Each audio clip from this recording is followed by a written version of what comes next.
Hello everyone. आज हम लोग अपना टेस्ट 3 का क्वेश्चन आंसर देखेंगे।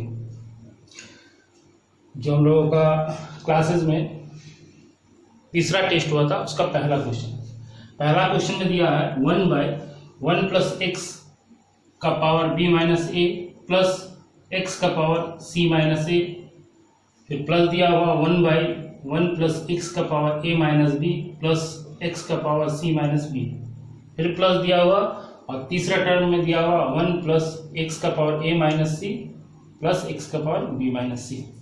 कहा है इक्वल टू व्हाट। इसको जब हम लोग सॉल्यूशन करेंगे तो इन चारों में से कौन सा ऑप्शन सही होगा। चलिए देखते हैं। तो पहले पहला टर्म पे हम लोग काम करते हैं। पहला टर्म देखिए, आपको सीरीज देखने को मिलेगा। पहला टर्म को जब हम लोग सॉल्यूशन कर लेंगे तो दूसरा और तीसरा टर्म हम लोग कोरेले में करेंगे। तो पहला टर्म को हम लोग चलिए सॉल्यूशन करते हैं। 1/, x का पावर b - a दिया तो माइनस को हम उतार देते हैं, प्लस x का पावर c करते हैं, माइनस को उतारते हैं तो a हो जाता है। जब इसको सॉल्यूशन करते हैं तो क्या आता है देखिए, x a हो गया, ऊपर में आ जाएगा, इसके साथ मल्टीप्लिकेशन करेंगे तो xa प्लस x का पावर b प्लस x का पावर c, और ऊपर आ गया 1, ये ऊपर चला जाएगा तो क्या हो जाएगा, x का पावर a बटे x का पावर a प्लस x का पावर b प्लस x का पावर c। अब हमको देखने को मिला जो माइनस टर्म है वो नीचे आ गया और वो पूरा ऊपर में 1 के साथ मल्टीप्लिकेशन हो गया। तो हम क्या समझाएं कि दूसरा और तीसरा टर्म हम लोग ओरेली करेंगे। कैसे देखिए, हम लोगों को माइनस यहाँ क्या दिख रहा है b, तो जो माइनस टर्म था वो ऊपर चला गया तो ऊपर क्या आ जाएगा माइनस टर्म यानी b, और नीचे वही आ जाएगा। देखिए a b c है, यहाँ भी a b c था, यहाँ आ जाएगा x का पावर a प्लस x का पावर b प्लस x का पावर c। अब लोग अब समझ ही जा गए होंगे कि x का पावर जो c है वो माइनस टर्म में है यानी ऊपर चला जाएगा और नीचे a b और c रह जाएगा। जब इसको सॉल्यूशन करेंगे तो ये आ जाएगा x का पावर a प्लस x का पावर b प्लस x का पावर c बटे x का पावर a प्लस x का पावर b प्लस x का पावर c। जब एलसीएम लेंगे तो नीचे और ऊपर वही चीज हो जाएगा, एक ही चीज काटेंगे तो 1 आंसर यानी बी आंसर हो जाएगा।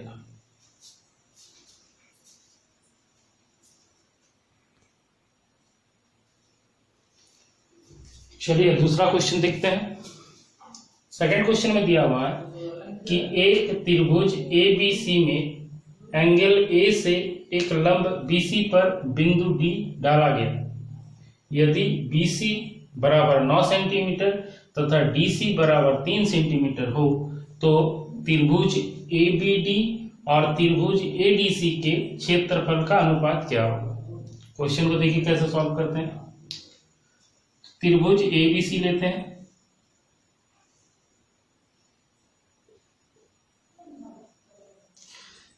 एंगल A से BC पर एक बिंदु D है, एक लंब डाल दिया गया, लंब यानी 90 डिग्री। BC दिया हुआ 9 सेंटीमीटर और DC दिया हुआ है 3 सेंटीमीटर। तो अगर ये 3 है और पूरा 9 है तो ये हो जाएगा 6 सेंटीमीटर। और क्या पूछा आपसे, ABD, त्रिभुज ABD और त्रिभुज ADC का अनुपात पूछा है। तो इसका देखिए क्या हो जाएगा, ये भी एक समकोण त्रिभुज हो गया, ये भी एक समकोण त्रिभुज हो गया। इसका क्षेत्रफल का फॉर्मूला क्या होता है, half into base into height. इसका भी वही formula, half into base into height. Half half cancel हो गया, हाइट हाइट कैंसिल हो गया, दोनों का हाइट सेम है इसलिए कैंसिल हो गया। डेटा नहीं दिया हुआ है, कोई बात नहीं। इसका बेस 6 है, इसका बेस 3 है, काटेंगे तो 2:1 यानी बी ऑप्शन सही।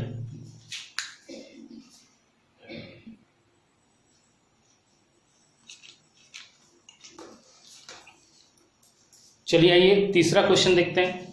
तीसरा में बोला है, ये रीजनिंग का क्वेश्चन है कि किलोमीटर का क्या दिया हुआ, डिकोड किया मीटर, तो टन का क्या होगा। तो देखिए किलोमीटर क्या है, एक मात्रक है, किसका, दूरी का, और उसी का छोटा जो मात्रक है यूज किया, किलोमीटर से छोटा क्या यूज किया है, दूरी मापने का, मीटर। हमसे पूछा टन, टन यानी किसी भी ठोस वस्तु को वेट का जो मात्रक है उसको टन कहेंगे, तो उसका छोटा लेना है। तो आवर्स तो होगा नहीं, क्योंकि टन है आपका वेट का मात्रक और आवर्स है समय का, वेट भी नहीं होगा।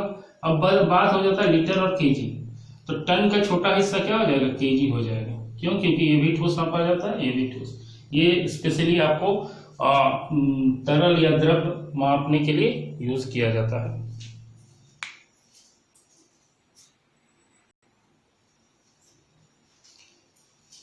चलिए चौथा क्वेश्चन देखते हैं। चौथा क्वेश्चन जो है करंट अफेयर्स का है कि चिकित्सा क्षेत्र यानी मेडिकल फील्ड में नोबेल 2020 निम्न में से किसे मिला, Michael Houghton, Harvey Alter, Charles Rice या इनमें से सभी। तो इसका आंसर हो जाएगा इनमें से सभी। तीनों को इस बार यानी 2020 का चिकित्सा क्षेत्र में नोबेल मिला है। तो इसको याद रखने का एक फॉर्मूला है, कौन कौन है, हॉप्टन, अल्टर ने राइस खाया, हॉप्टन अल्टर ने राइस खाया जिससे उन्हें मेडिकल जाना पड़ा। एक छोटा सा वो है, याद रखने का ट्रिक कह सकते हैं, हॉप्टन, अल्टर और राइस, ये कौन हो गया, ये हो गया आपके वैज्ञानिक, और इन्हें क्या मिला है, मेडिकल में क्या मिला, नोबेल मिला है। क्या रखना है, हॉप्टन अल्टर ने राइस खाया जिससे उन्हें मेडिकल जाना पड़ा। आप अपने तरीके से भी इसका जो है वो बना सकते हैं याद करने के लिए, एक छोटा सा लाइन, जैसे हमको समझ में आया कि हॉप्टन अल्टर ने राइस खाया जिससे उन्हें मेडिकल जाना पड़ा। तो हॉप्टन अल्टर और राइस क्या हो गया, इन्हें मेडिकल क्षेत्र में नोबेल मिला।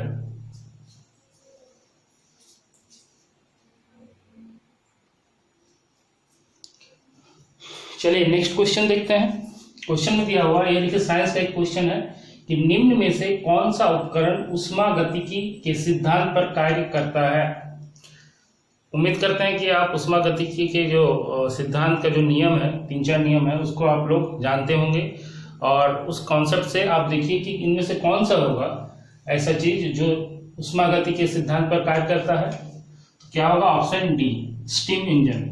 जिन्हें नहीं पता, बहुत जल्द आप लोगों के लिए वीडियो आएगा इससे संबंधित, वहां देख लीजिएगा। अभी डिटेल्स में जाने के लिए फिर वीडियो जो है बहुत लंबा हो जाएगा।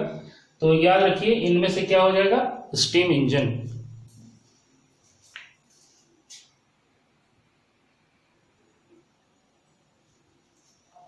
चलिए नेक्स्ट क्वेश्चन देखते हैं। ये क्वेश्चन आपका रीजनिंग से संबंधित है। दिया हुआ AGN उससे तोड़ के बनाया IOV, तो आपको BLN का क्या होगा। देखिए ए का क्या आता है, एक में अगर हम लोग अल्फाबेट वाला नंबरिक हिसाब से उसको दर्शाएं तो ए जो है पहला स्पॉट पे आता है 1 नंबर, जी है 7 नंबर पे आता है, एन जो है 14 आता है, आई जो है 9 आता है, ओ जो है आपका 15 आता है, और भी जो है 22 आता है। तो देखिए यहाँ 1 है, यहाँ क्या हो गया 9, यानी कितना आगे चला गया 8, 7 से फिर हुआ है 15 यानी 8 आगे गया, और 14 से हुआ 22 यानी 8 आगे गया। यानी हर एक जो मेरा वर्ड है उसमें 8 जोड़ के इसको बनाएंगे। तो इसमें भी 8 जोड़ दीजिए, ये 2 में आता है, 2 और 8 10, 10 मतलब जे। देखिए जे किस किस में है, ये दोनों में है, यानी ये दोनों तो ऐसे ही निकल गया। उसके बाद L 12 में आता है, 8 जोड़ दीजिएगा तो 20, यानी JT किस में है, इसमें है, इसमें नहीं। तो यही देखिए मेरा आंसर आ गया। आप आगे देख सकते हैं M जो है आपका आता है 13 पे, 13 और 8 21 यानी U। तो JTU जो होगा वो मेरा आंसर, यानी ऑप्शन ए मेरा आंसर हो जाएगा।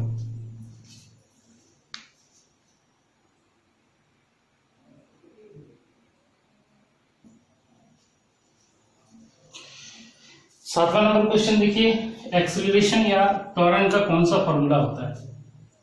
तो मास वेलोसिटी दिया हुआ है, दूसरा में दिया हुआ है change in velocity divided by time taken, तीसरा में फोर्स इनटू टाइम दिया हुआ है। ये तो होगा ही नहीं, आपको तो पता ही होगा। तो एक्सेलरेशन का क्या फॉर्मूला हो जाएगा, बी हो जाएगा आंसर। अब इन सब फॉर्मूला के लिए आपको वीडियो मिल जाएगा, आपको जल्दी हमारे जो चैनल है उस पर इन सभी का अलग से टॉपिक किया जाएगा। यहाँ अभी बताना संभव नहीं है क्योंकि फिर लंबा हो जाएगा वीडियो। इस जो भी हम लोगों का सॉल्यूशन होगा उसमें मैथ और रीजनिंग का विस्तार पूर्वक सॉल्यूशन बताया जाएगा। अब जीके का या साइंस का जो भी चीज़ें हैं उनको हम लोग देखते हैं आगे क्या रहता है, और साइंस का जो टॉपिक है उस पर आपको अलग अलग चैप्टर का अलग से वीडियो आ जाएगा।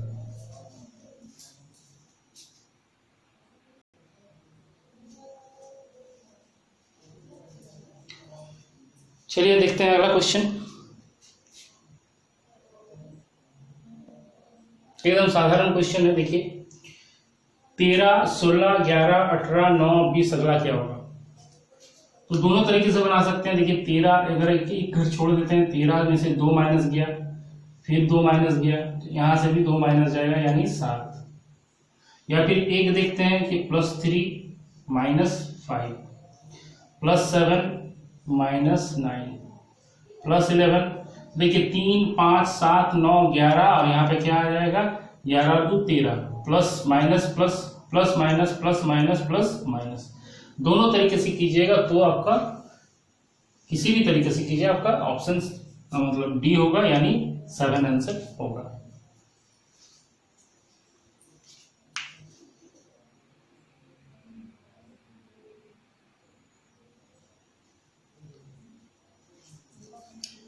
चलिए ये क्वेश्चन देखते हैं। पूछा है कि इनमें से कौन सी संख्या सबसे बड़ी है। आसानी क्वेश्चन है, तो यहाँ पर देखिए रूट लगा दिया। अगर रूट नहीं होता तो हम आसानी से बता सकते थे कि कौन बड़ा है। अगर रूट हटा दीजिए 5, 6, 12, 276 देखने से ही लग रहा है कि 276 बड़ा है, लेकिन रूट लगा दिया तो थोड़ा सा दिक्कत हो रहा। तो सबसे पहले रूट हटाएंगे। तो रूट हटाएंगे तो क्या करेंगे, जो क्यूब है उसको नीचे कर देंगे। यहाँ क्या दिया हुआ है 6 को पावर रूट में करेंगे तो 1/, कर देंगे। फिर 12 का भी वही चीज कर दीजिए, 1/6 हो जाएगा। 276 का भी अगर हम रूट हटाते हैं तो 1/12 पावर हो जाएगा। अभी देखिए रूट हट गया, लेकिन इसका जो पावर है वो फ्रैक्शन में आ गया। पावर फ्रैक्शन अगर मान लीजिए 5 का पावर 2 रहता तो 5 × 5 = 25 होता। हम आराम से इस तरीके से कर सकते थे, लेकिन जब फ्रैक्शन में आ गया तो इसको हम आसानी से नहीं कर सकते।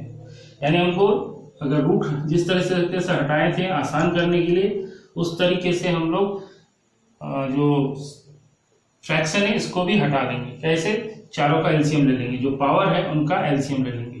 तो एलसीएम आ गया 12, तो 12 से गुना कर दीजिए। 12 क्यों, सबसे बड़ा 12 है, और देखिए चारों से कटेगा 12। 3 चौके 12, 4 तिये 12, 6 दूनी 12 और 12 बार कट गया। तो पूछा है कौन सा बड़ा, तो कीजिए 5 का पावर 4 है, 5 × 5 = 25, 25 × 5 = 125, 125 × 5 = 625। 6 का पावर क्यूब करेंगे 216 होता है, 12 का स्क्वायर 144 होता है। देखने से ये लगा यही है 276। 625 किसमें है आपका 5 यानी √3 यानी कौन सा, ऑप्शन बी मेरा आंसर। क्लियर हो गया। सबसे पहले क्या करेंगे, आसान करने के लिए हम रूट हटा देंगे। फ्रैक्शन में आएगा फ्रैक्शन हटा देंगे, उसके बाद जो आएगा उसके साथ हम कंपेयर करेंगे कि कौन बड़ा है या कौन छोटा है।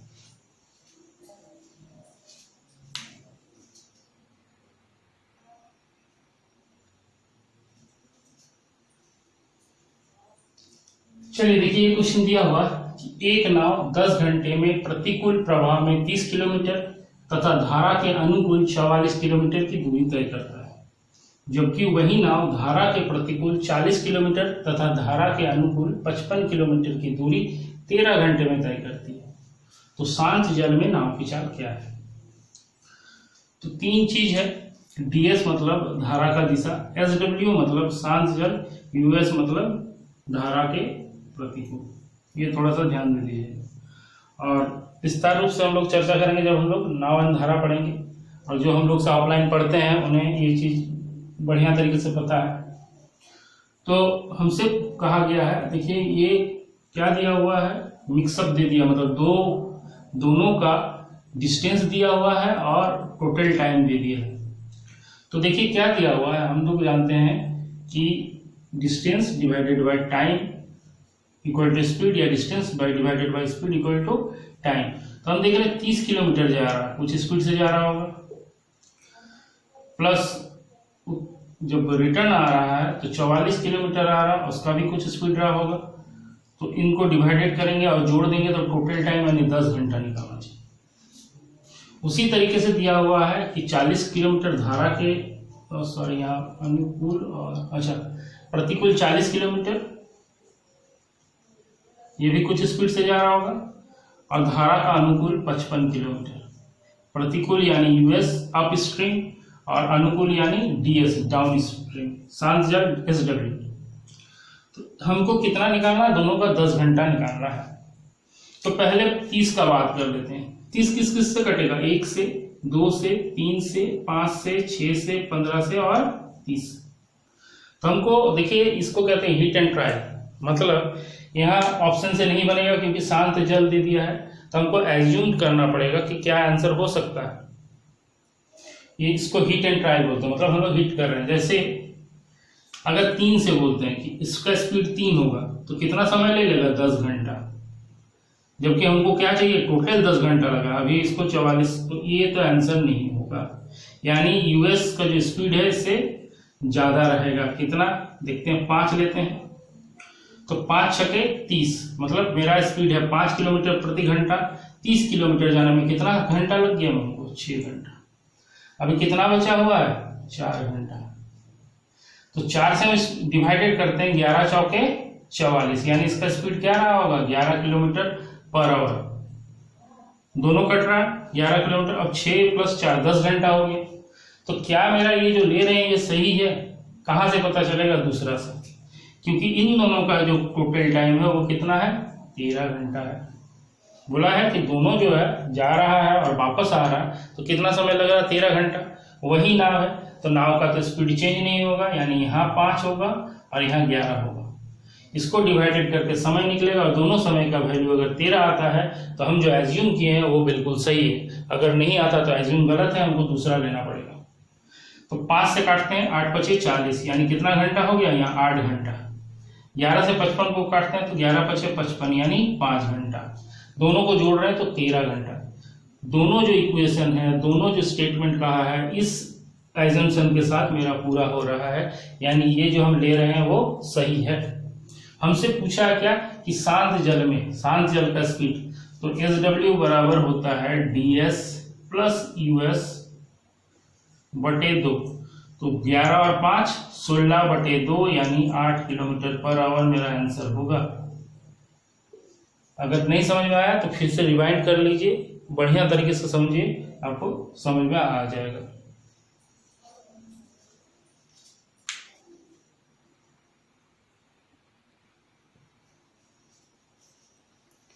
चलिए अगला क्वेश्चन देखते हैं। एवरेज का क्वेश्चन है कि 120 व्यक्तियों का औसत उम्र 60.7 वर्ष है। यदि इस ग्रुप में और 30 व्यक्ति शामिल हो जाए तो औसत उम्र 56.3 हो जाता है। तो शामिल हुए व्यक्तियों का औसत उम्र क्या है। तो ऐसे तो बहुत सारा विधि है इसको बनाने का, जो हमको अच्छा लगता है या हमको जो पता है वो दिखा दे रहे हैं आपको। व्यक्तियों का संख्या कितना दिया हुआ है, 120। औसत उम्र कितना दे रहा है, 60.7, और 30 व्यक्ति आ गया, मतलब 120 था और 30 आ गया, तो कितना हो गया, टोटल 150। उम्र जो है बढ़ा नहीं, घट गया, घट के कितना हो गया, 56.3 हो गया। तो देखिए इधर क्या हो रहा है, बढ़ रहा है, 120 था 150 हो गया। इधर क्या हो रहा है, घट रहा है।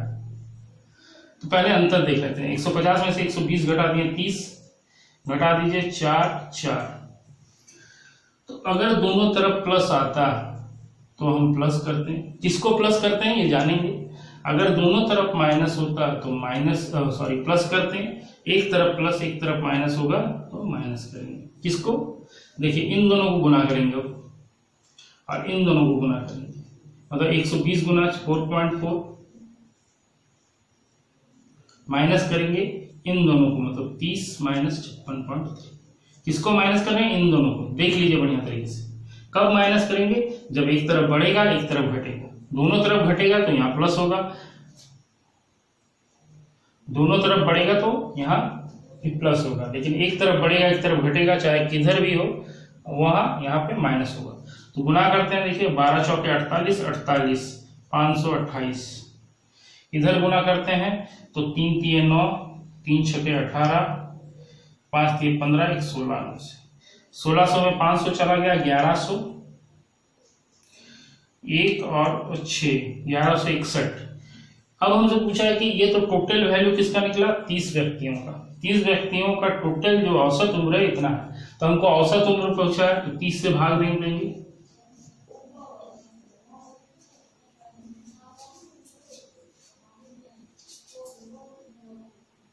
अच्छा दिख नहीं रहा तो यहाँ कर देते हैं। इन दोनों का जो अंतर है कितना आ गया? 1161। इसको भाग, ये तो 30 आदमी का है, इसको भाग देंगे 30 से, तो 30 से भाग देंगे तो कितना आ जाएगा आपका? भाग दे दीजिए,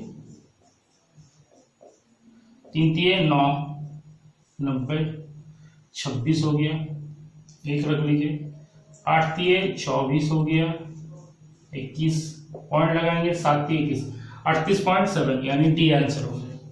उम्मीद करते हैं आपको समझ में आ गया होगा। नहीं आया तो एक बार आप फिर से इसको देख लीजिएगा।